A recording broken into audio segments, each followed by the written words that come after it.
Jemi gati.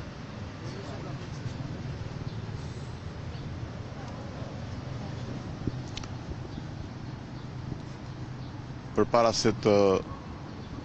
përqendrohem në çështjen kryesore, për cilën doja të tërhiqja vëmendjen tuaj dhe të opinionit publik, pra përpara se të kaloj tek afera e shekullit e inceneratorëve, meqense kemi një zhvillim të freskët, por jo të pazakonshëm nga Kuvendi i Shqipërisë, ku Komisioni Parlamentar ka rrëzuar dekretin e Presidentit të Republikës për çështjen e Butrintit, që është një çështje tjetër po kaq e madhe, që ka të bëjë me trashëgiminë tonë kulturore dhe me identitetin tonë kombëtar, dhe që na risolli edhe një herë një sjellje tërësisht arrogante në raport me konsultimin, në raport me dëgjesën ndaj ekspertëve të fushës, ndaj atyre të shoqërisë civile, të cilët u përjashtuan sot në një mënyrë tërësisht brutale,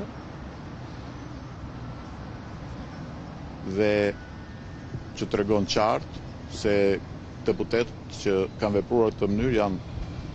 tërësisht të diktuar politikisht për të ecur drejt skenarit të rrezikimit të njërës prej pasurive më të çmuara kulturore dhe kombëtare, siç është Butrinti, vetëm për arsye tërësisht errta, tërësisht korruptive, dhe ndoshta motive edhe më të thella se sa kaq, pse jo dhe të shkombëtarizuese. Sepse nuk kemi të bëjmë me një rast të veçantë, por kemi të bëjmë me një vazhdimsi sistematike të goditjes së trashëgimisë kulturore, jo vetëm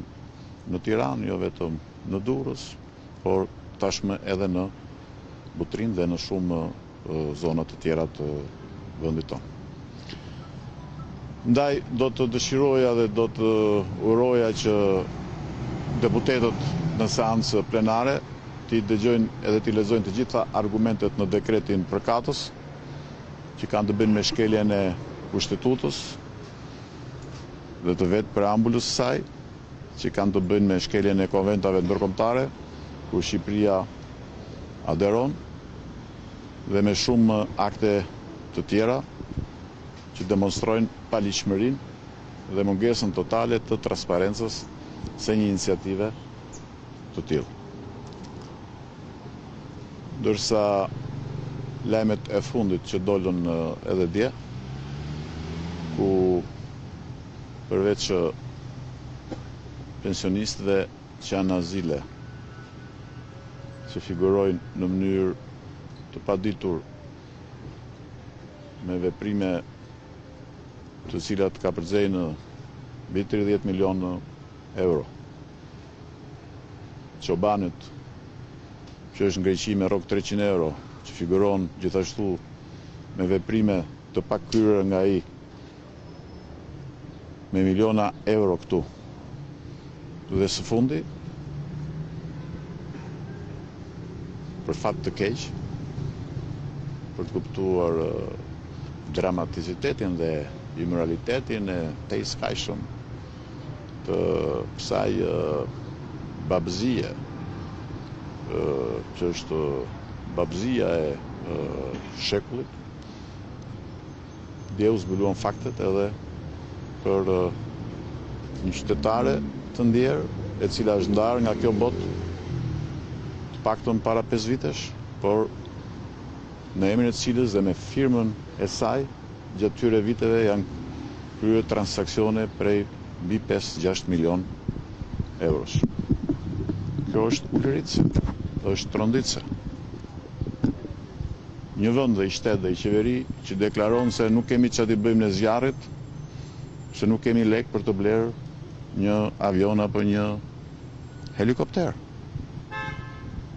Zjarrit që përfshin çdo verë pyet më të bukura të Shqipërisë, që ka kërcënuar llogaran vit pas viti dhe që si vjet pushtoi edhe të vetmin ishull që kemi, ishullin e Sazanit. Ndërkohë, në syt e gjithë opinionit publik, shohim një situatë kaq të rëndë të korrupsionit, kaq flagrante, e cila është edhe më poshtruese për çdo qytetar të këtij vendi, kur shohim